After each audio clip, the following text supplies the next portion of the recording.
we're back 20 feet away from the Forge Lounge to introduce a new guest to the podcast who just happens to be my wife. She is a nutritionist and a bikini champion of sorts. Yeah, sure. She's brought us treats. Yeah. She's going to take her first whiff. Oh, poor soul. Well, should we get at it? Let's do it. Okay. Ready? Shake, shake, pank, pank.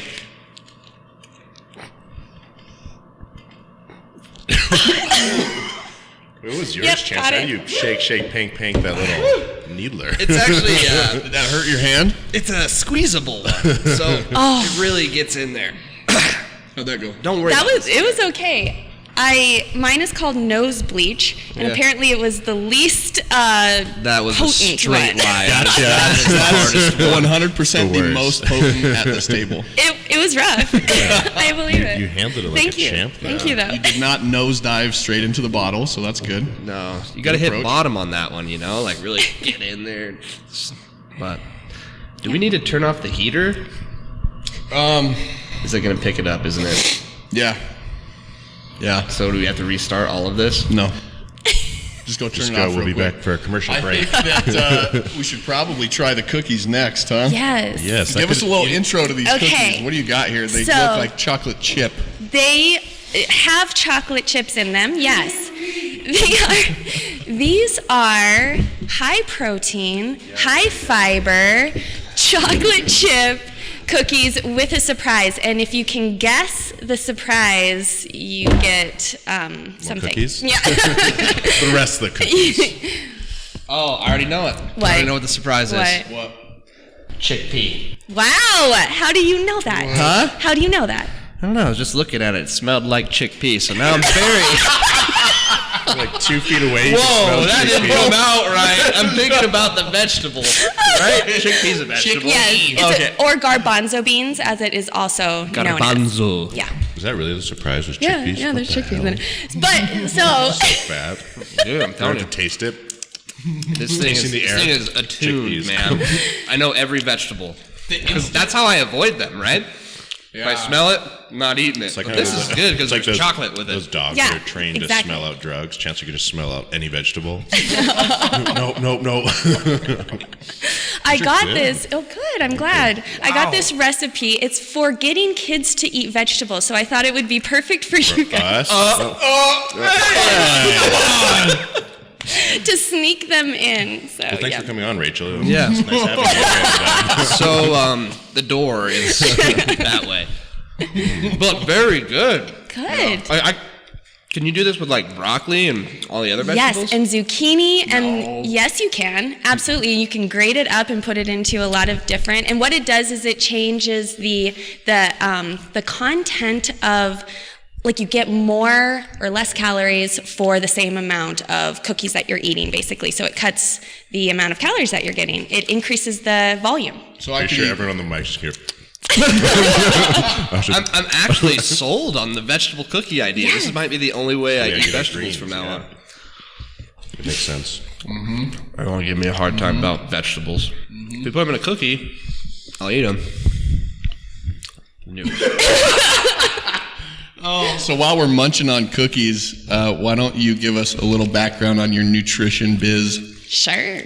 All right, so I got into nutrition actually when I was in a grad program for something completely different. So I was going to grad school for counseling. That's the other job that I do. I'm a rehab counselor in town here. And so as I was doing that program, actually developed like a very strange autoimmune disease, and I pretty much lost my ability to do a lot of the things that I had been doing physically. I was training for a marathon at the time, and I started getting like horrible pain in my feet, and I had to stop running. I started walking, and the pain was like going up my legs. Dang. Yeah, I had to go to like doctors, and they did a bunch of tests, and the diagnosis came back as unidentified peripheral neuropathy, which is like, we don't know why your legs hurt. Yeah, seriously, that's just the doctors. The doctor's like, I don't know. Yeah. Unidentified. Say some words that sound Oh, smarter than thank the you. words. That makes me feel better. Right, and so they put me on medication, like gabapentin, all this stuff to try to touch the nerve pain, and it didn't hit it at all. And so I was like, I need to fix this myself. And so even though I was doing this other program, I went into a holistic nutrition certification just to find answers for myself in order to see like if I could use food to heal my body. And so through that process, I learned a ton, and I started implementing all the different things that I was learning, and slowly but surely, like, my pain started to dissipate, and I felt like I was given another lease on life and being active. And so I thought, gosh, if I was able to heal myself, I really want to take this information and help others. So that's how it all kind of began. Holy crap, that is amazing. How have you never told me about this, Trey? Yeah. Literally, I didn't even know. Heal herself with food? Who are you? Yeah. Chancellor, you were having some unidentified peripheral neuropathy. And it can't be your diet. No, but I identified the source. So I think it's... Well, I was just wondering if cookies might help. Well, obviously, it has chickpeas. Chickpea cookies. I think it's just your lack of chickpeas. That's probably what it is. It's actually something that I just live with now. Right. So. Well, our theory was that you're squatting so heavy that you're just crushing the my nerves in his feet feet. Were But you having? it could just be lack of vegetables. Yeah, nothing to do with blood flow or diabetes or anything like that. No. Yeah, I was actually tested, so blood flow is great. And diabetes, that's good too. But That's a crazy story, Rachel. Yeah. That's cool. so like how do you go about getting into something like that, right? Like it's like you're like, okay, maybe it's something that I'm eating, or maybe my food can help me. Like, what was your thought process in that? Like, that there's that holistic approach, but how do you go about looking up that information? Like, where did you start? Well, the school that I went through was out of Arizona, and I knew some friends that had gone through that same program, and it just resonated with me because it looked at someone on a holistic level, like everything specific to them, and it considered, food to be medicine. And so that's what I believe, because I had tried all the medications that the doctor prescribed, and they caused more harm than good. And in fact, I think it was contrast dye that I had that actually started the whole pain to begin with. And Really? And so I just didn't trust the system. I didn't trust the standard American diet. I didn't trust, doctors at that point. So I was like, I'm just going to go this completely different route and try to educate myself and try to use, plant medicine and food to heal myself on a systemic level, not Band-Aid it, not take something to cover up the pain. Which is like the medication, right? Yeah. It's just like a Band-Aid, treating right? the symptoms Yeah. and not like addressing The the actual actual cause or the source of the peripheral neuropathy. Which I think is the problem of most healthcare right now, right? It's Yeah. just like you got people with like, type 2 diabetes. They're just like, oh, here's your pills, instead of like, hey, why don't you get on like a strict exercise program or get with a nutritionist like Rachel, and let's try to figure this out before it gets out of hand. Here's your metformin, Well, that doesn't. Right. Well, that's the hard thing for the medical industry. Is like, well, that doesn't give you money. That's not an easy, quick solution. Right. It's like pills. Yeah. Well, and it makes Paycheck you. otherwise. Paycheck. It makes you illegal. dependent. That should be illegal. Getting angry. It's those cookies. Know what really grinds my gears? Oh, don't even get me started, man. I can grind gears all day. Well, I think it's important to know that you can take control of your health back. You are not dependent on medication or doctors or anything. This is your life, and you know your body better than anyone else. And it just, by learning, what foods to eat, it just gave me control. Like, I can fix this myself, because I felt just defeated going to doctor after doctor, and they didn't know, and they were throwing stuff at me, and sometimes they didn't even believe me because I still looked really healthy. Yeah. And so it was an invisible disease, and they were like, well, oh, your feet hurt when you run, just don't run. You're just like, wow. yeah, I love that. Perfect. Mike and I have had the same thing, right? Like, you hurt your back, go to a chiropractor, a doctor, like, I hurt my back squatting. don't squat. squat, You're like, you're done. That's not an option. Next. Yeah. Well, and then I think it's sad when you hear that from a medical professional, because then it's like you put this fear in someone's mind that like, oh, that must mean running's bad, squatting's bad, lifting's bad.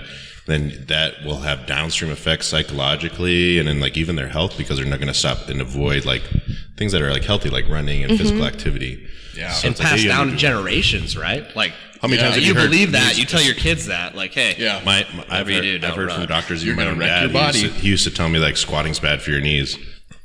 And it's like that's been refuted multiple times, but that was like a study from like decades ago. Yeah. And it was like actually an improper study, but then you'll just hear that and people pass that on, and it's like if a doctor's going to tell you, deadlifting's bad for your back or squatting's bad for your knees or running is going to be the issue, what caused your pain in your feet, it's like you're going to believe them. They're a source of authority. Yeah. They're a doctor. You got a little cookie I got in your cookie in my beard. I was saving it for later. I just couldn't stop staring at it. I was wondering why you were looking at me. Is it still there? No, you got it. I got it. Well, Where'd it go? hey, we got to find that cookie. Yeah. Hold on. We'll take Pause. a We got to pause. commercial. Well, but it's cool because, like, you're someone that was able to take control of their health, though. But I think so many other people, they end up just going on this, downfall of their health and stuff because they don't have either the resources or the knowledge to kind of like you said, take control of their health. Or just the willpower, right? Like Or willpower, it took a lot of like confidence and like how your body works and like you believe in like you can change how you feel through what you eat. That takes a lot of willpower, and people just don't have that, right? If someone tells them that this is just something that's going to be with you forever and here's your Band-Aid, most people get this broken mentality, which I hate, right? It's like it's like the back pain thing with people that come into the gym, right? I have back pain. I can't squat, deadlift, or anything like that. And it's like, you can. Yeah. We will find a way to make you do it. Well, who's our buddy Keenan, right? Like he came in here, he was like terrified to bend over, pick up stuff. Was he? He's Keenan Gross? He's a young buck. Yeah, he's like what? He's 20? like 25. 25. He has 2 broken vertebrae. And when he started with me, man, we did like band work, everything just like Really slow. nothing compound movements. And now he just ripped 425 off the ground. And ripping it, too. ripping it, right? Yeah. Yeah. And he just kind of got over this mental hurdle of like, hey, I can't do that. And it took me a while to get to him to where he's just like, dude, you can do it. Like, Your back can it's handle easy. that, You can handle it. We've been training this long. This is what we were prepped for. But Right? that's not what he was told. He No. was told to avoid this, that, pick up stuff, heavy lifting, blah, blah, blah. He's 25 years old. It was just ridiculous. Yeah. He would have spent his whole life thinking he was broken. Yeah. Imagine how weak and frail he would have been at like 50 or 70 or whatever. Right. But now he's just a And savage. you just think you have no option. Yeah. Like you just accept that for the next 50 years? Yeah. What? Yeah. No, you got to have that unbreakable mentality, right? And that's exactly Rachel is like the definition of that, right? Yeah. Like all these doctors say it's unspecified pain, like we don't know where it came from. Rachel's like, no, I'm not taking that. It's like I'm not going to go all the rest of my life thinking that. So it's really cool. Well, thank you. One thing I do want to say is it did take time, though. Yeah. Oh, yeah. It took a lot of time and trying different things. I had read somewhere about fasting and how a 3-day water fast can completely like reset your system. So I was like, okay, I'll do that, And so I drank water for 3 days and. Oh, I thought you went without water. I was like, I think. Oh, you no. die after No. Oh my God! And then I died and it brought me back. And my system was clear. yeah, rebirth. That's what you meant by No food. Just no food and water. There's a huge learning curve there. trial and error. Obviously. I'm sure. Yeah. You gotta do Yeah. some experimenting Oh, too. tried everything, but I found out, what worked and what didn't. I kept the things that did work and made me feel better, and I let go of the things that weren't working for me. But I think it was all for a greater purpose because for me, like investigating and trying and experimenting on myself, I gained a lot of like first-person knowledge on this that I can help a lot of people because I've really tried it all. And so when someone comes to me and, is on a certain diet, like I've probably tried that. And so, experience. yes, Yeah. so I think can that speak to trumps education to me, Yeah. right? It totally does, yeah. Other nutritionists in town might just have their book studied degrees where Rachel's actually applied it. Yeah. She knows what works, what doesn't for her. Right. And I feel like that experience is just, you can't put a value to it. It's like studying basketball from a book and then actually playing it. It's like there's just a Who are world you of gonna go difference. to, Yeah, right? it's like a world of difference if you've been in the battle tested, Yeah. like all of those diets and whatever. absolutely. And I feel that the pain that I went through was honestly probably my greatest teacher and one of my greatest gifts, because it completely like refocused my entire life. I was on a track of just, doing what I wanted to do, and it caused me to just really have to take a look at everything and become a better person all around. So it was great. That's great. So the reason we were thinking that we wanted Rachel on the podcast was, I didn't even know that backstory, which is sweet, because that is literally like the poster child of Build, Conquer, Repeat, right? Oh yeah, 100%. Built herself up, conquered her goals, and she repeats it daily, right? So you're without pain now, I assume, right? It's It still is there, but Right. it's such I can keep minimal, it at bay. Yeah, right? and I know Still what do will everything flare that it up you've been and doing. stuff. Yeah. Yeah. And then too, it's like if you listen to the last podcast, we were just kind of maybe we needed some like expert opinion Yeah, on this. some of our clients were not. They weren't too thrilled, but gagging perhaps Yeah. of our bulking yeah, advice. Lauren literally looked me in my It's like I'm optic dry stems, heaving. and I was like, "How'd you like the podcast?" I was like, "Did you laugh?" She's like, "Yeah, kind of." I dry heaved 3 times, so I was like, So Holy smokes. maybe 3 fat guys aren't the best. So Yeah, that would yeah. actually bring in somebody that's lean and shape. Well, I and thought it was has hilarious. nutrition. Like after I have to come on after the embrace the Trying to thing. redeem ourselves. But you guys were talking like Doritos and don't move, and I'm like, Well, see, we just want the expert to confirm. Yeah, That's like she's ice actually cream been and paid. protein shakes. She's been paid under the table. She's Yeah. going to agree with everything we say. So. Yeah. And actually, screw I you talked guys. to her about the podcast after we launched it, and she was like, I was thinking about everything you guys said, and the exact opposite of all that is how you could lose weight. It is. So yes. Remove the ice cream from Yes. the protein less shake. movement, how about more Start walking. Anytime you can move. Remove You the can lay cereal down, from your don't. You nighttime ritual. can sit down. Don't sit down. If you can lay down, don't do that either. Sweet. Well, even just like drinking your calories. Don't drink your calories. Oh, see. Yeah. Don't Brilliant, drink your though. donuts. Yeah, I mean, logically that makes sense. Yeah. It's the opposite of what we is not doing what we do. Yeah. Should we get into the questions? Yeah, we we have a should. list. Okay, we're gonna do a speed round. Oh, Questions. You have 1 minute to answer each question. We're gonna cut you off if you hit that minute. And I'll just be counting 1, 2, 3, Yeah, 4, yeah. 5, 6, 7, timing it down. No, we'll give you ample Plenty time. of time. But we had a client send in some nutritional questions that I think that you would be perfect to answer. If you're ready. Yes. We good to go? Yes. Okay. First question. How do I know how many calories I need? Well, that's a really good question. What I always encourage people to do is to determine how many calories they're currently having first. You can't decide if you need more or less unless you know where you're currently at. So making sure that you have a baseline, keep track of the food that you're consuming for a couple of days in a tracking app like MyFitnessPal, just to get an idea of where you're at.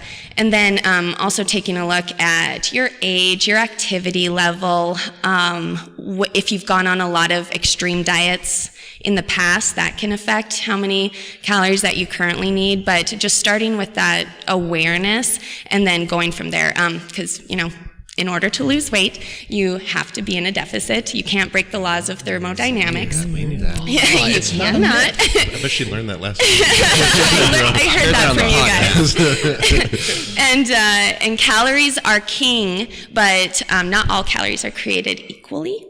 And so that's why. That's a good lead into the next question. Oh, okay. Go. Are you ready for Yes, I'm ready.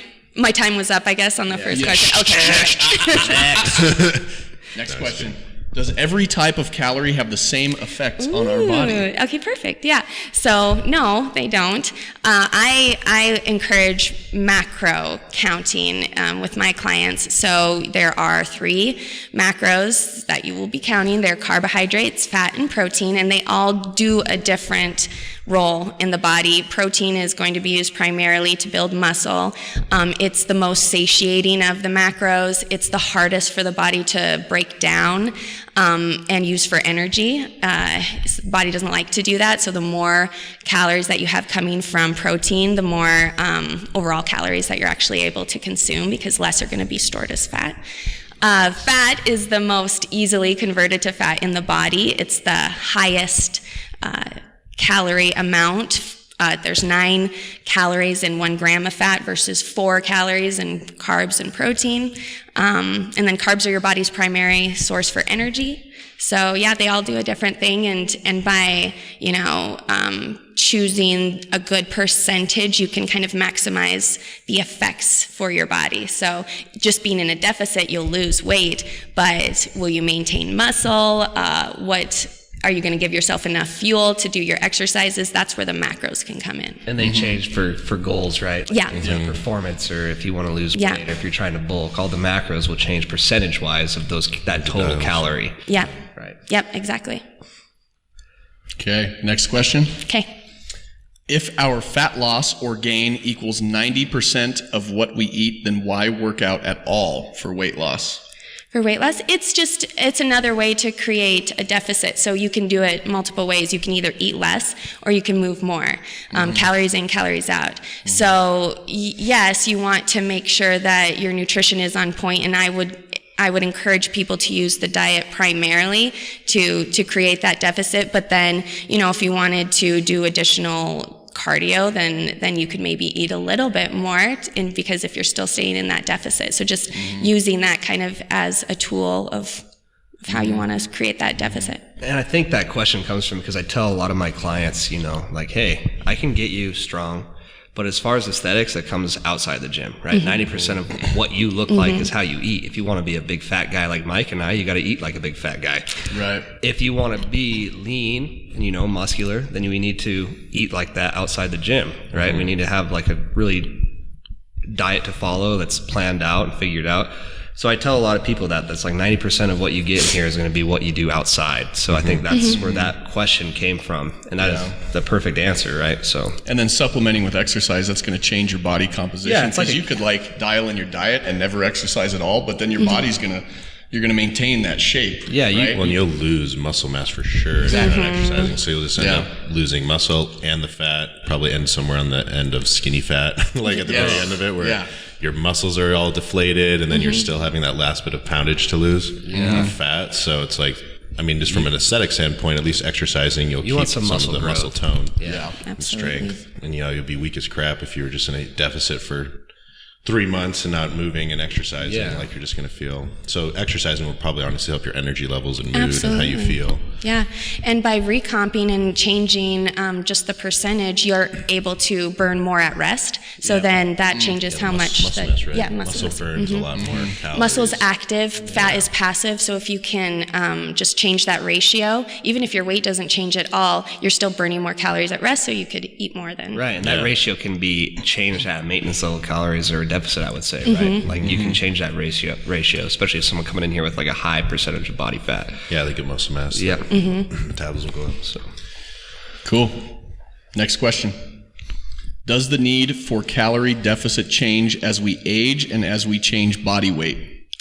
Yes, it would, both, especially the body weight, because if you think about it, if you're at 200 pounds moving that amount of mass around and then you lose that weight, then your body's the exchange of, how much you're burning versus how much you're taking in is already going to be different because you're not having to move around 200 pounds.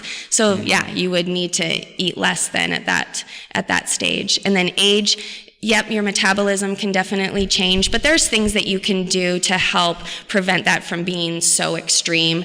By continuing to weight train and keeping that muscle mass up, you can negate some of that. Yeah, correct me if I'm wrong, but I've kind of actually heard, everyone says that's like, I'm older, I'm 30 plus now, my metabolism slowed down. And I think that almost has more to do with lifestyle changes. Right. Completely. Being sedentary. Being sedentary, because usually in your 20s, maybe you're on a sports team, or just more active in general. And then also too, it's as people age, they do start losing muscle mass if they're not doing exercise to counteract it. So in theory, I think most of that change in metabolism comes from loss of muscle mass and sedentary behavior, more so than I'm 30 now, and now I just instantly am gaining weight so much more easily. It's probably more of the other factors that have an effect. Yeah, absolutely. Yeah, because there's 40, 50-year-olds that have ramped up metabolisms because they're super active. Yep. Have a lot of muscle mass still. You're continuously exercising. They could have a faster burning metabolism than a 20-year-old that's like more sedentary. And like you said, lifestyle is a big part of it. And I think, when you're younger, maybe you don't have a family, maybe you don't have kids as well. Stress, a job, a 9-to-5 job. I mean, all of those things come into play. So yeah, it's not just your age. Yeah, no, it's not an excuse. Cool. That's question. my problem right now. It's my age. Yeah, it's my age. A lot of stress. I just opened a business, okay? Leave me alone! Just Eat it away. Eat it away. Chickpeas, though. Speaking of cookies, why are carbohydrates so important? Well, Do we really need them? If so, explain in an easy to understand manner. I mean, yes, there's actually a couple different schools of thought here. Some people believe that carbohydrates are the only macronutrient that you actually don't need. They are not essential for you to live. But I feel that if you are a performance, if someone interested in performing highly, then I think that carbohydrates are very important. I think even in like the bodybuilding world and aesthetics, carbohydrates are the tool that I like to manipulate the most because it has such a great effect on your glycogen levels. And so like what I like to do with some of our girls is we kind of deplete them for a little bit, put them into a low carb cycle where they're getting lower than they're used to, and then we increase them up. So we deplete the muscle glycogen stores, and they look really flat, and they don't have great workouts, but it's for a short period of time that we're doing this, and then we load the carbs back in and fills them up, and it has a really cool look and effect to that, and then they're able to perform better in the gym that time that they're on their load, and so it's very important. See, Michael and I like to be in the realm of always loaded. Yeah, my glycogen stores are always to the max. That's why we always look spilling full, over. Like, I just imagine don't look flat. if I cook cookies for one day, dude, I'd probably look like a bodybuilder. Can you imagine, dude? Can you imagine if our glycogen stores are depleted? It would just be I would just melt away like butter on a frying pan. a deflated balloon.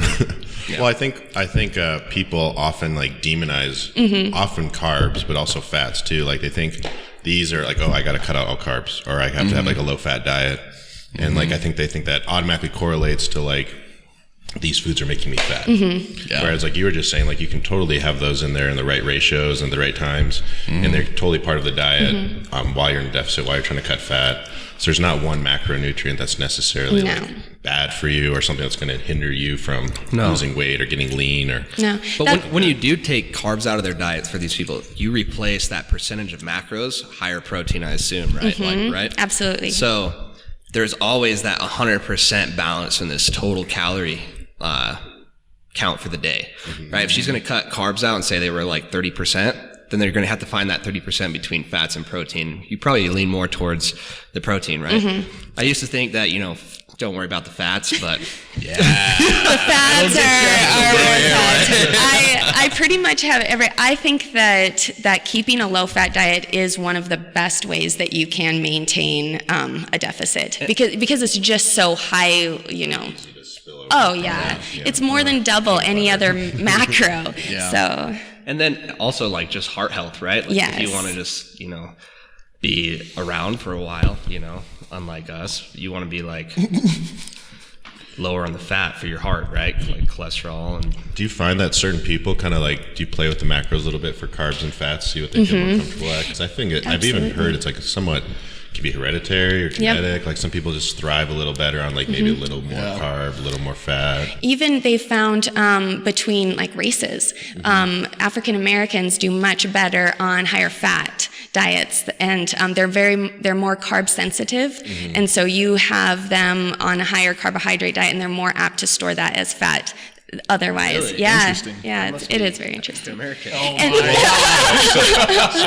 ours is automatically my heritage. Everything is fat. That's genetic. Well, but that's the beauty of macros is you can look at those preferences. Right. So if you as long as you're creating that deficit, you're going to lose weight. But the way that you can change those percentages are how it's going to be more easy for you to adhere to that deficit. So if you're someone that likes a little bit more fat or does a little bit better on a higher fat, then just change up the percentages using those macros and stay in the deficit, and then you're able to customize it for yourself. And while we're on this topic, I kind of have a question for you is, what do you think about the ketogenic diet? Because for me, I don't think it's ideal and it's hard to sustain because I've done it before. Yeah. And I did lose weight on it, but it was very hard to stay into ketosis because you're talking about like, dietary fiber and carbohydrates, like that's usually, I didn't think it even mattered really. So, but for performance side, I felt just sluggish and terrible. Like, I don't know how these extreme athletes are running keto, and I don't know how they're doing it well without the carbohydrates. But what are your thoughts on a ketogenic diet as far as like weight loss and aesthetics? A lot of people, when they first reach out to me, they actually come more from like that ketogenic bent or paleo even, where it's a really high fat. And I just have found that lower fat just tends to be better in terms of maintaining that deficit and allowing them to perform in the gym. So I don't know. I think at one point there was a couple girls that I was helping just do like the accountability piece, do the exercises, but they continued to do their keto diet. But everyone has switched now. Everybody has dropped the fat, increased the carbs. They're feeling much better. They have more energy. They don't fluctuate as much, because with that keto, like you're saying, it works if you're in ketosis, but if you go just like a couple grams of carbs above, you're out of it. Yeah, that was my thing. Like I would just barely be in it. And then like I would have like, you'd have like a tortilla that has the dietary fiber for breakfast one day, and no carbs for the rest of the day, and you're out of ketosis. Well, so you're what like, happens, I heard too, with keto diets is like if your protein's way too high, what is that, like gluconeogenesis or something, where like you start turning the protein into sugar, you're like, no, and then you're back out of ketosis. So it's like, I'll just have like a ton of protein and then throw in some fats. It's like you have to kind of find that sweet ratio. Yeah, and that just kind of comes back to that whole, the fats are easy to spill over, and then protein is more satiating. If you're getting like 70% of your diet from fat, like how hard is it to stay full? Yeah. You can't. Right. Like you can just eat nuts and peanut butter all day long and not feel full. Exactly. So here's a huge part of that I'm so glad you brought that up, because what I like to do is stay on top of hunger, but also stay on top of ghrelin. So ghrelin is the hormone that stimulates your hunger, and it's produced in the stomach. And when you have a full stomach, that kind of blocks that release of the hormone telling you to eat more. So what fills you up? That's low calories, carbs. Yep.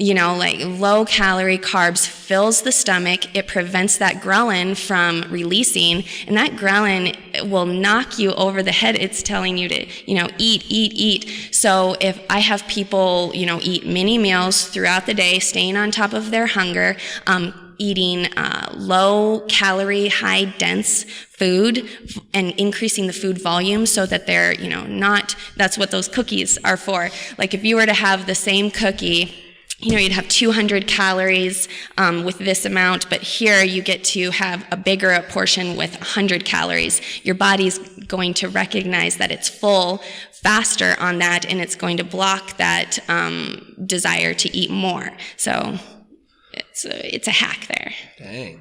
Interesting. Gremlin?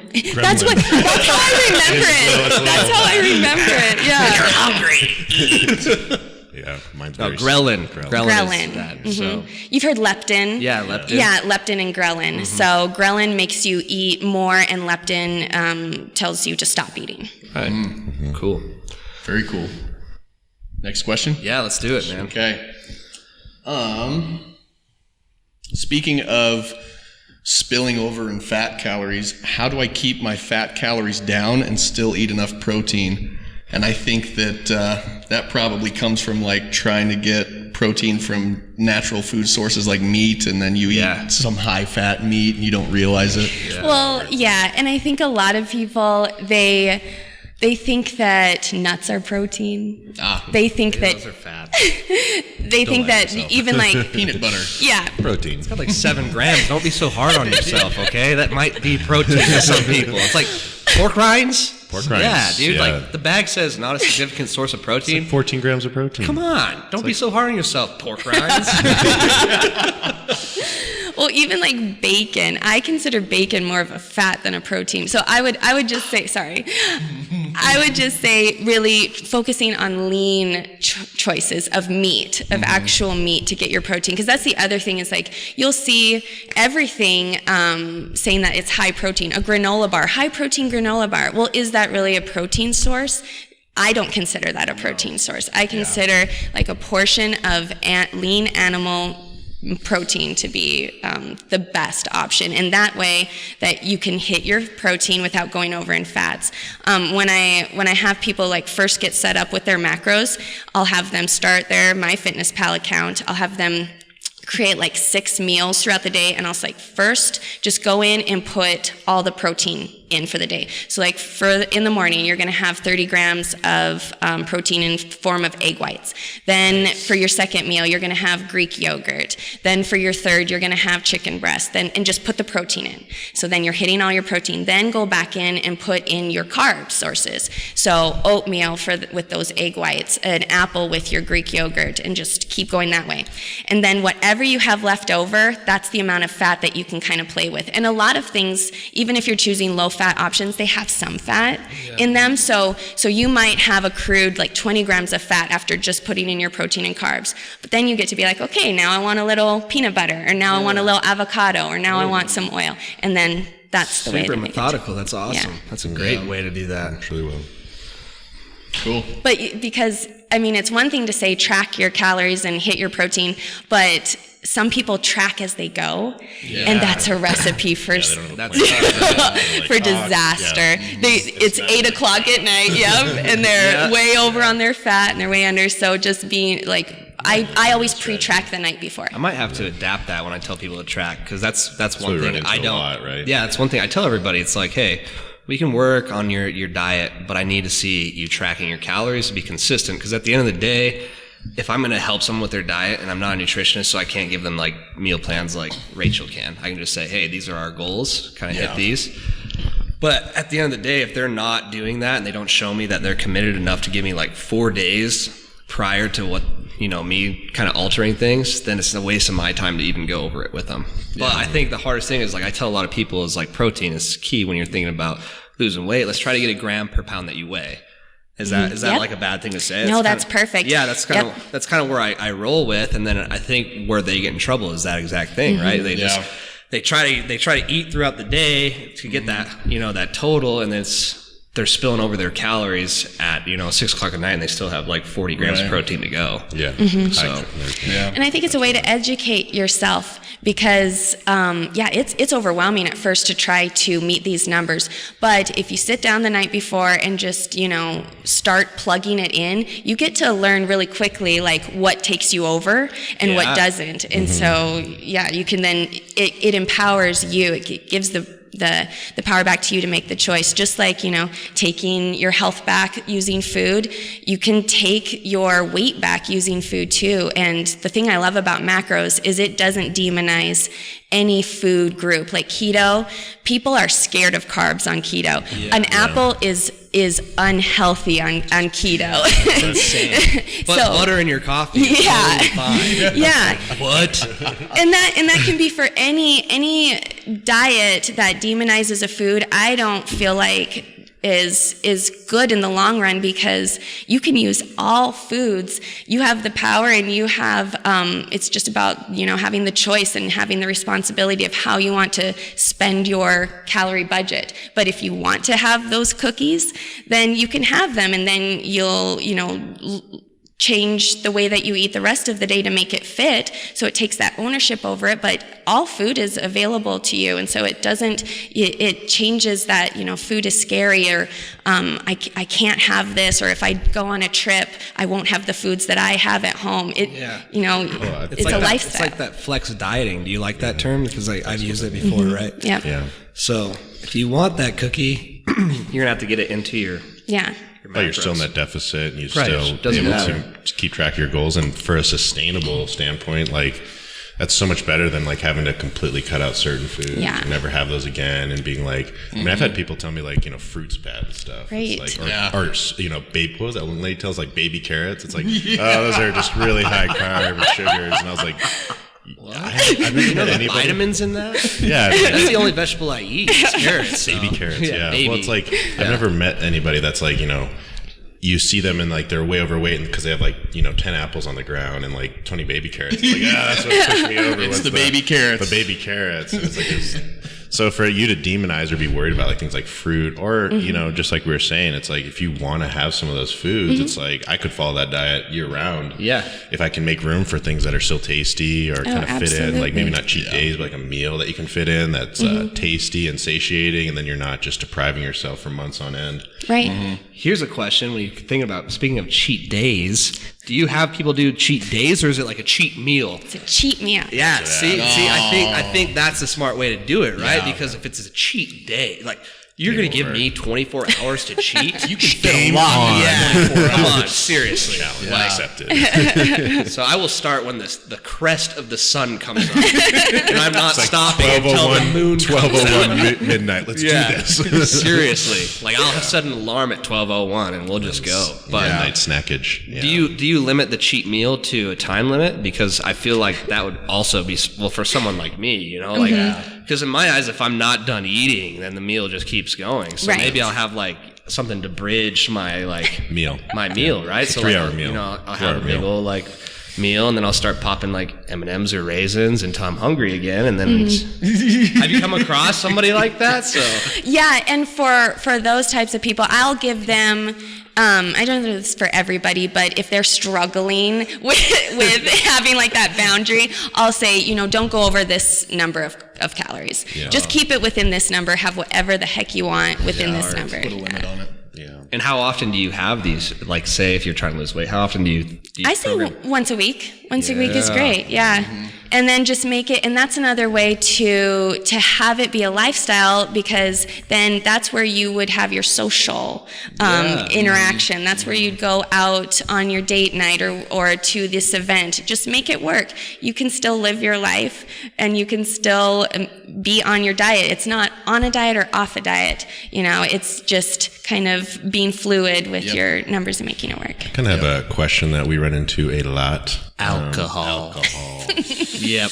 How do you kind of guide people in fitting that in? Or Yeah, if because they I'm can beating fit my it head in? against the wall. It's pretty. It's pretty much like Yeah. we'll say you'll just say no alcohol entirely, and like people are like screw that. I usually go like, I usually try to tell them like, hey, limit yourself to 2 days a week. And they're like, yeah, 2 days a week sober. I'm like, no, 2 days a week that you can drink, like with dinner or something, you know? But Yeah. Well, that, as a trainer, and especially it's like performance, that is the hardest Yeah. thing, because the thing is like, I'm not against alcohol. Like I like to, I like to party. My name's tie Chancellor. one on. I like to party. Yeah, my name's Chancellor. I like to party. I like to tie one on every now and then, but I haven't in like years, because I have noticed the effects on my training. Yeah. Right? Because alcohol, one, is a huge inflammatory agent. So like when I drink, I feel like I'm 90 years old again. I'm like, I threw out my back the last time Mike and I. New Year's, yeah, we drank Literally, and we just some had a cane. heavy squat night. I drank on New Year's with Michael. I mean, we only had a couple drinks. That's a straight lie. We were both blacked. But the next day, I went to go feed my dog, and I threw my back out. I bent over to get the bowl, and my back lit up, just because like I just squatted 500 beltless high bar the night before, and I just think my nerves were so inflamed that just like bending down to feed my dog just lit me up. So that's my fear with alcohol. But like from performance, it's easy for me to explain that. It's like, hey, if you want to get strong, don't drink, okay? Because it's going to be hard to do that. Like one, if you're going to drink around your training days, your recovery is going to go down. You're going to feel like trash on your recovery day, which should be like a good day for you. Or two, if you're going to drink right before you work out or after you work out, you're just blowing all the progress you've made, right? Like, because to me, alcohol is like detrimental to building muscle, right? So Yeah. how do you go about that as the aesthetic side? Because that is what like 80% of people that come in here, they want to do. Like, I want to get lean, I want to look good, but I still want to party and drink every night. Yeah. Right. Well, I think similar to you guys, I think that alcohol is it's its own macro even. It's 7 grams versus 9 or 4. It's its own thing. It's kind of like in between a carb and a fat. But the reason that it's so bad when you're trying to lose weight is because when alcohol is present in the body, it's a poison. The body will always try to metabolize that first. So it stores everything else you eat. Everything else you eat. Wow. I've told people that, but I wasn't 100% sure.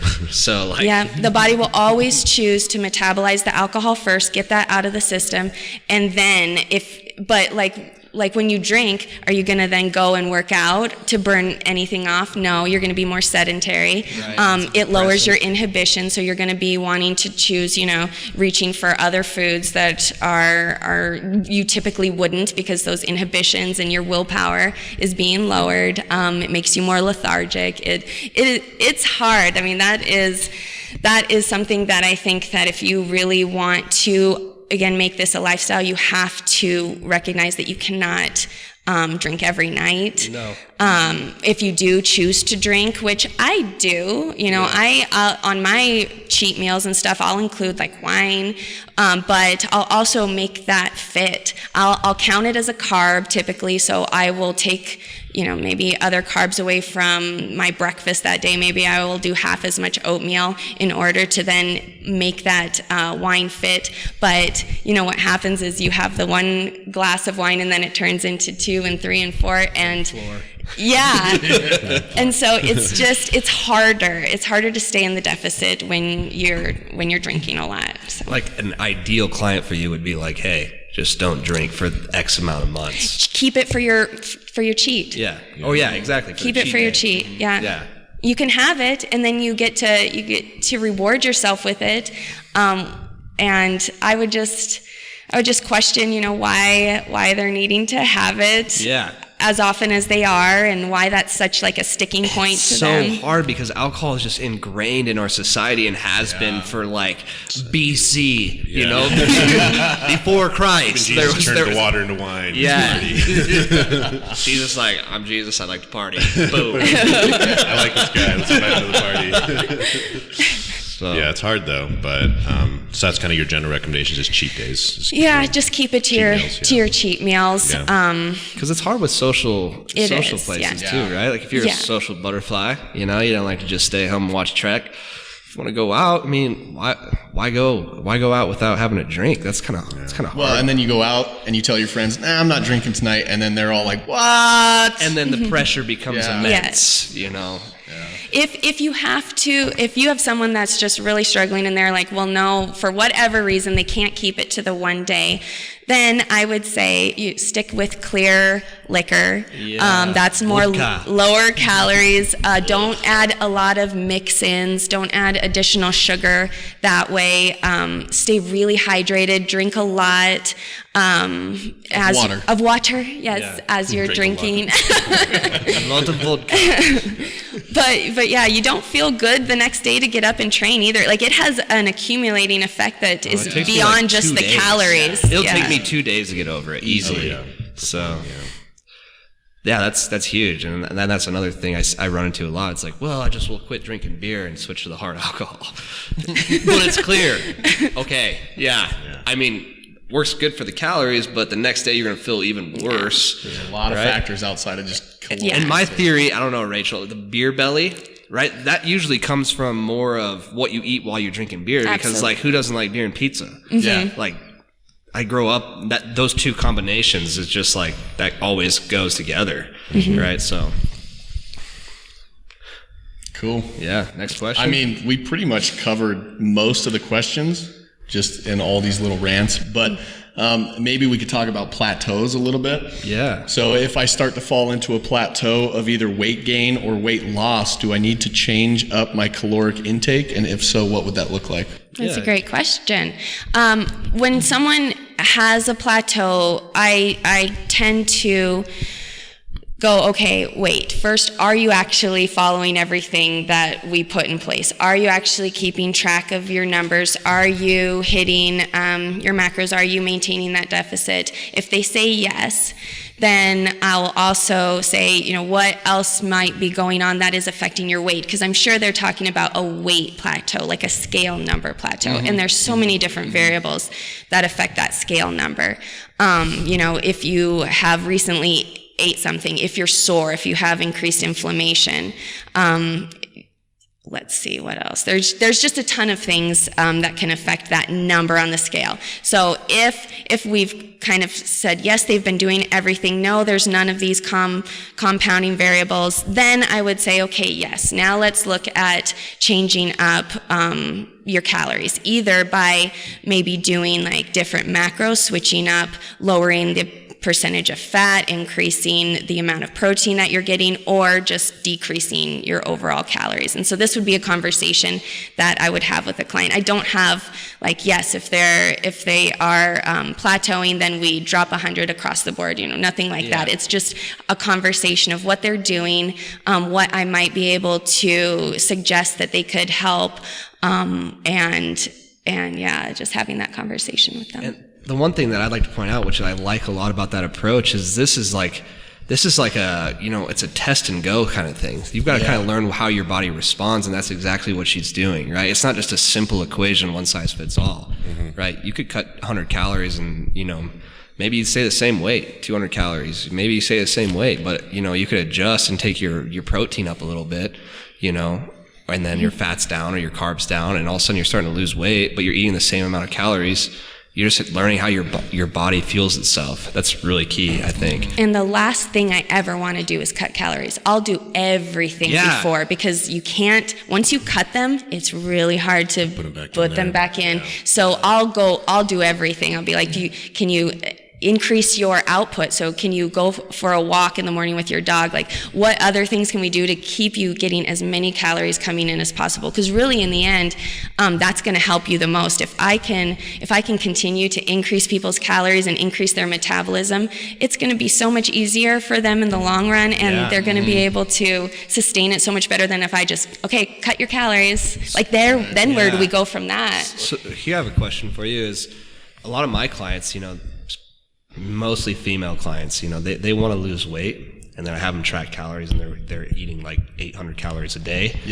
900 calories a day, where it's just like, how do you live? I can't even, that's like my first breath in the morning. Like I just suck air in the morning. I have 900 calories in my system. But I know there's the reverse dieting, right? So how do you implement something like that for those people that want to lose weight, and then try to tell them like, hey, you're going to eat more, but this is going to help you lose weight? That's going to be like, I know. It's so tricky, but I would have them switch their focus to maybe not even weighing themselves for a while. Like, take that out, stay off the scale. When we do our check-ins, I'm going to be asking, how your workouts were. Make it more performance-based. Like, were you able to lift more in the gym? Were you able to do this more? And then taking pictures so that they can see, because probably, their metabolism is low, and they probably don't have a ton of muscle. And if they were to increase their muscle mass, they're going to look better. So don't care about what the scale says. Keep increasing your calories, keep getting better and stronger in the gym, and look at how you're looking. Yeah,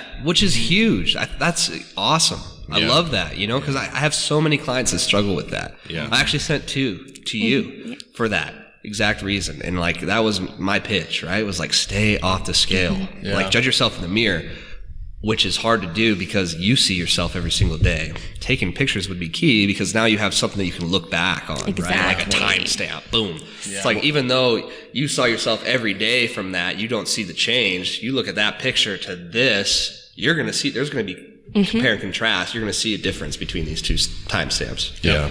Right. Well, then you can kind of rebuild into something that's more sustainable, right? Because it's like we were talking about earlier, if they have a little more muscle mass on them, therefore their metabolism's going to be a little higher. And when you're eating so low, that slows down your metabolism. So you almost need to get into a point where it's like we're actually in a calorie level, like a maintenance level, where you can actually get like proper nutrients and feel your body and feel better.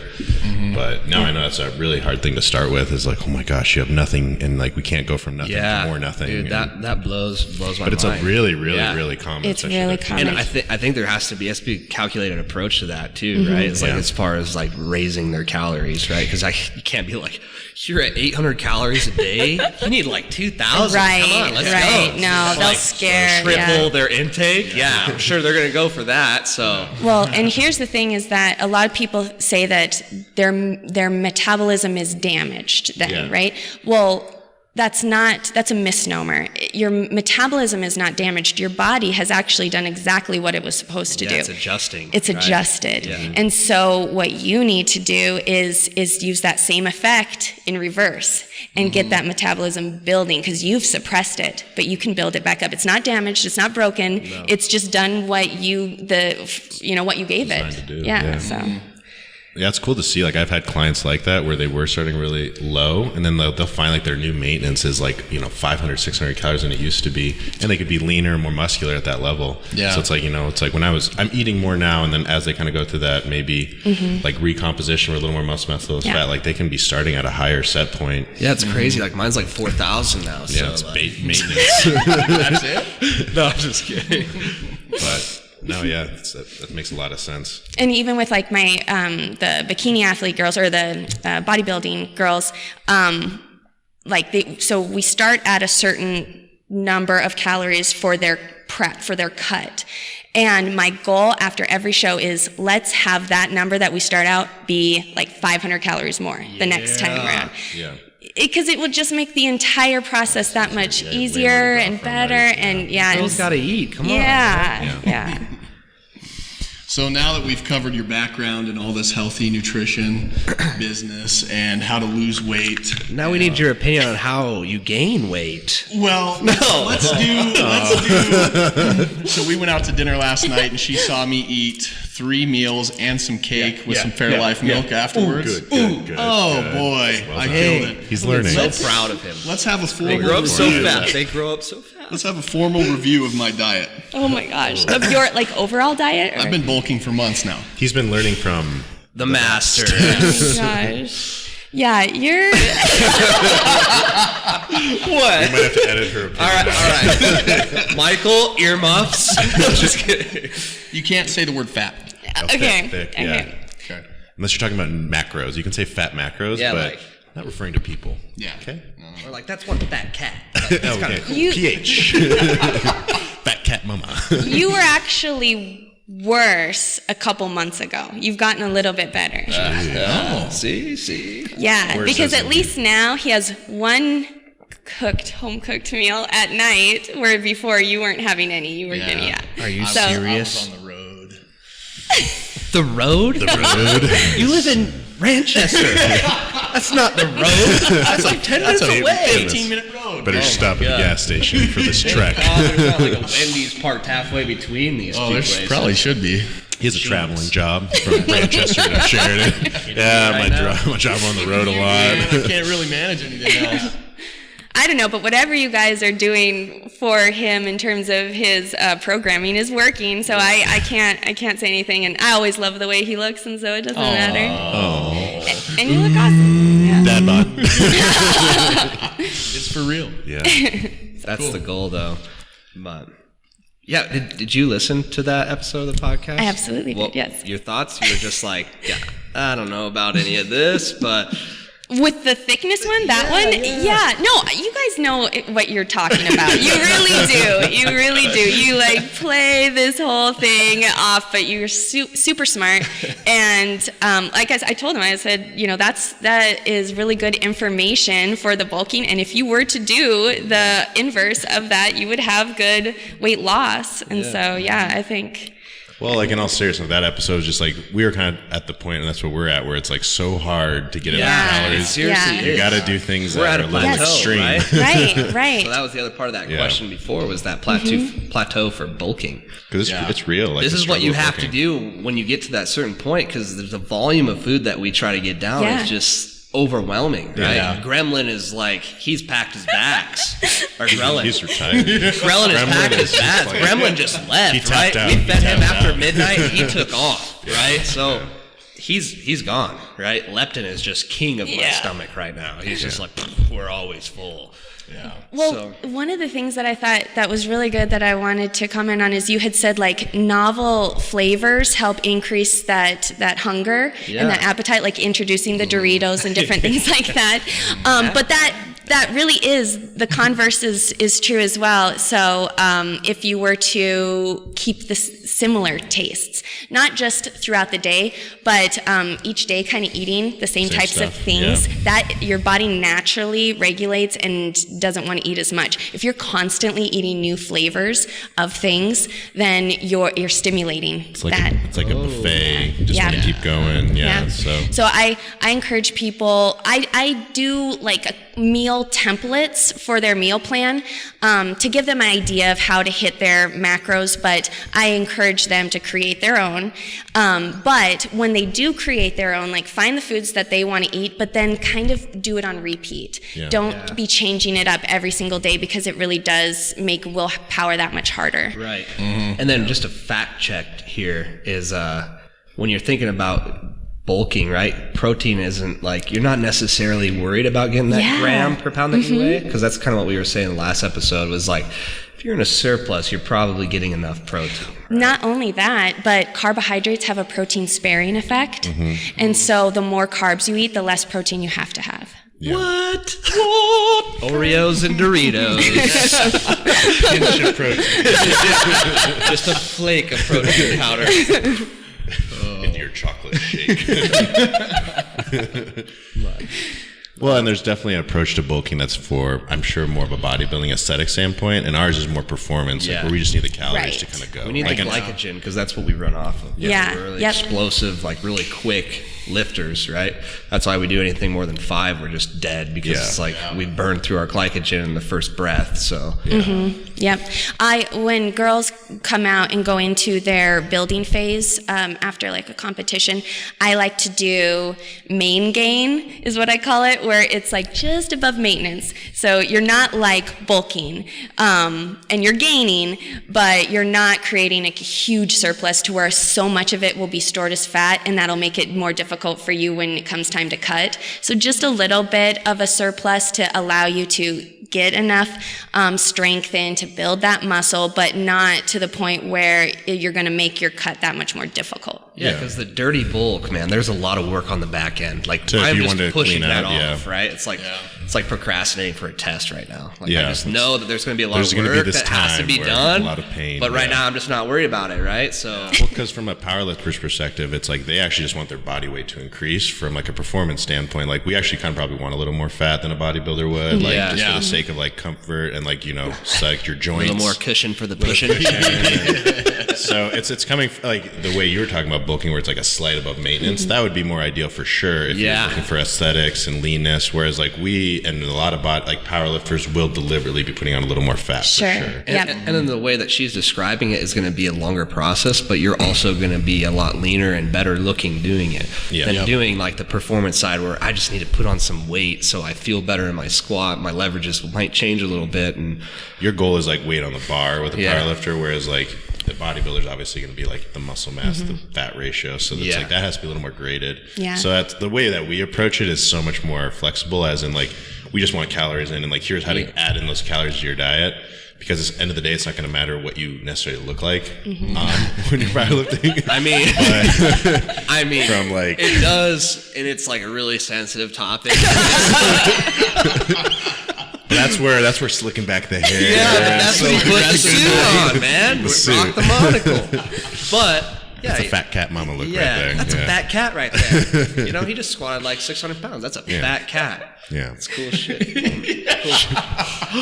Oh my God. Dude, that was my first S-bomb. Get out. Okay. I'm out. right. Well, and I also think that, you don't, for our purposes, for the bodybuilding sport purposes, you don't want, again, that prep to be so difficult, but a lot of people, it's like a flip that gets switched, and it's too hard if you allow yourself to just go like extreme after a show and eat whatever you want and totally get out of the habit of like planning your meals and everything and then start a cut. Then you have to like restart. Like, where's You my have to- game plan? yeah. There's nothing tracked. It's all over the place. Oh, exactly. All your maintenance calories have changed. Yeah. I don't know Macros where, have it's like, changed. where you at? I'm like, well, I'm at like 3 pizzas a week and like ice cream shakes. I'm not gonna lie to you. I'm lost right now. That's where I'm at. Exactly. Yeah, you're just getting a swirl of calories and fat. Just in a I just wonderland. blacked out for the last 3 months. This happened. So What happened? Yeah. So if you do it more of that approach, like as soon as you need to flip that switch, it's like you already have the calories you're at, the macro ratios, and Yeah. boom, your prep's going to be that much more. Right. And they quick. don't feel lost afterwards because, I mean, if you're,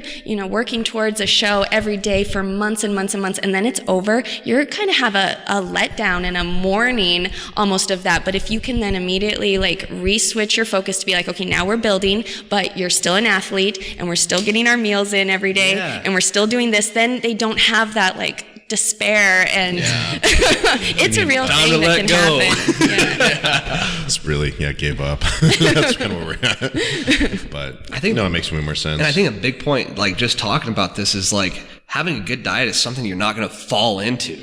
You're not just going to naturally do it. No. Right? It's not like I eat pretty well. Like I hear that a lot, right? It's like I eat pretty well. Well, do you track your calories? You know what you eat? No, but I eat pretty well. It's like, okay, well, we need to have a plan here because it takes discipline, right? And that's something that she's preaching right now is like, don't just lose your discipline after you hit your goal, right? You still need to maintain that because without that discipline, you're going to fall off. right back to where you Right? were. You're going to be 3 pizzas deep with ice cream for dinner. Yeah. Like, Yeah. you're going to have pie squared. Michael and I have pie squared. That is pizza pie and then apple pie. kind of pie, really. Or any kind of pie. Yeah, Pumpkin pie, pie squared.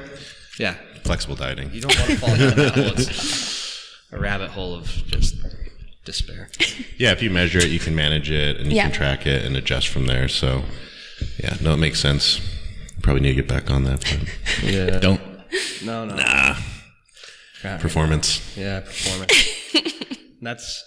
And it is a night and day thing, right? Like, because Michael and I, don't get us wrong, we didn't just go into performance eating like this. We spent No. years doing what Rachel's saying. Oh, yeah, we've done that for a Right. long time. Yeah. It wasn't just like, hey, we're going to be power lifters now. Yeah, eat as much as you want. No, we literally spent 3 to 4 years trying to eat as best as we can and bulking at the same time where we both just hit a concrete barrier Yeah. where we just could not get our weight anymore. And honestly, since you moved back, I mean, we were both like that until you moved back, right? And then Yeah. it's only been like 6-7 months we've been eating like this, and we've noticed increase in weight. Yeah. Right, which has helped us on our lifts. Mm-hmm. But that's our goal: is we don't care. Well, we care.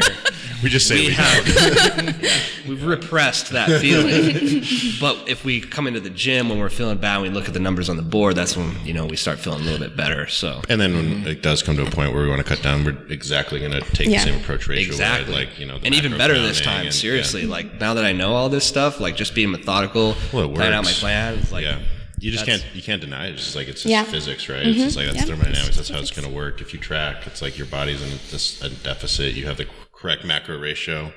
It's kind of just Yeah, an calories in, calories out is not a fairy tale. It is for real. So It is for Keep real, that in yep. mind. And there's just things that you can do to maximize that. And I'm a big proponent of eating often throughout the day. I think that the thermic effect of food, digesting more often, that has an amount. Like if you're digesting 1 meal a day, you're only burning a certain amount of calories. But if you are digesting 6 times a day, now you've just increased your output, so you're able to eat more. So little things like that. It's still calories in, calories out, but there's ways that you can, Yeah. And that probably comes to like that intermittent fasting, which a lot of people do, right? They'll Yeah. just have like 1 or 2 meals a day. a certain Yeah. window. Yeah. Oh, Don't even get I me can't- started on that. I know. that's terrible. I did it too. It's not fun and it's Yeah. not sustainable. Yeah. Do not intermittent fast. No. It's I would say for me, I've tried it as well. It's like, yes, calories in, calories out. I was able to create a deficit, but performance when But how do you get Yeah. But here's the thing too. It's like even if you're trying to be aesthetic, how do you get enough protein in a 6-hour Right. window when you can only digest 40 every 3 hours? Yep. Right. Yep. How do you exactly. get 230 pounds of protein in 6 hours? Mm-hmm. grams. Yeah. Right? Yeah, Graham's approach. I was like, pounds of protein. Yeah. It's like a leg of an elk. But Rachel, I hope you're happy though. So now it looks like you got 2 fat guys in the future that are going to be knocking at your door. I love it. When the work, help! I don't know, I'm lost. No, But this we'll be will definitely be coming great. to Rachel. How will people that are listening find you and reach you and like, you know, maybe they want to know the holistic approach or they want to go, you know, seek your guidance for help and weight loss? How do they do that? I mean, all of our clients, I pretty much like go to Rachel, That's go to awesome. Rachel. Yeah, I So- really appreciate that, and I think that people that you have sent me, they know what to do because you guys have given them some really good advice. I just tell them it's the spark notes, okay? Rachel will go a lot farther into detail. I can just give you the spark notes. Yeah. Right? So they can find me on my website. Trey made that for me, peakyourphysique.com. I have an Instagram page, I have a Facebook page, and I have a team of women primarily that I work with, and that really helps too, that you have this community of people that are trying to do the same thing that you're trying to do, and you can, get recipe ideas from each other, low calorie options. You can vent if you're, really struggling with trying to hit your macros, or get advice on how best to be able to hit your macros. Like the community of women that I have in this team, like they help each other out and they support each other. It's just key. Yeah, that is key. Community is everything. Mm-hmm. Even when you're thinking about performance, right? Yeah. How would we perform if the scary things didn't live together at night? Terrible. Yeah. I did it Right? for a year, Yeah, it's maybe not by fun, myself, right? and it's not the same. So culture is huge. Community is Community is huge. huge. So Yeah. So yeah, Peak Physique. Yeah, At Peak Physique. Peak Physique is my the name of my company, and then Peak Your Physique is Okay. the website. Website? Yeah. Okay. Then you have an Instagram as well. Yes. People could reach out to you. Yep. Can reach out there. Yeah. Call me, text me, anything. Perfect. And then for the rest of you that are listening, maybe on YouTube or Spotify, subscribe to our channel. We'd really appreciate it. Bring a friend. There's a lot of good information that Rachel just spouted out. Like, if I was listening to this, I'd probably grab a notebook and write some of this down, write really, something down. honestly. Yeah. Like, cool thing is, it's out there, it's for free. And if you do need any help, you can always reach out to her. You can get in contact with us, and we can give you a way to find her, right? Luckily for us, we hired her husband. So That was the real reason we hired him. We were getting so fat. Like, we panicked. We and need we're a like, network oh and my find God, somebody. Oh my God. Backup plan. Yeah. But we should be able to get you in contact with Rachel, and then if there's just general questions that Mike and I or Trey can answer, we will. So, and for all those of you guys, maybe new listeners, obviously you can find our podcast on YouTube, Forge Physio and Performance, and then on Spotify, which is the Build, Conquer, Repeat podcast. So, Thank you so much for having me on. This was fun. This was hey, great. I learned a lot, which is, Yeah, a ton, yeah. so. You thought you knew it all. I thought I knew it all. But at the end of the day, build yourself, conquer adversity, repeat daily. Do this and follow a plan towards your goal through nutrition, and you will succeed. Punch the mic. Wham! Gotta punch the mic.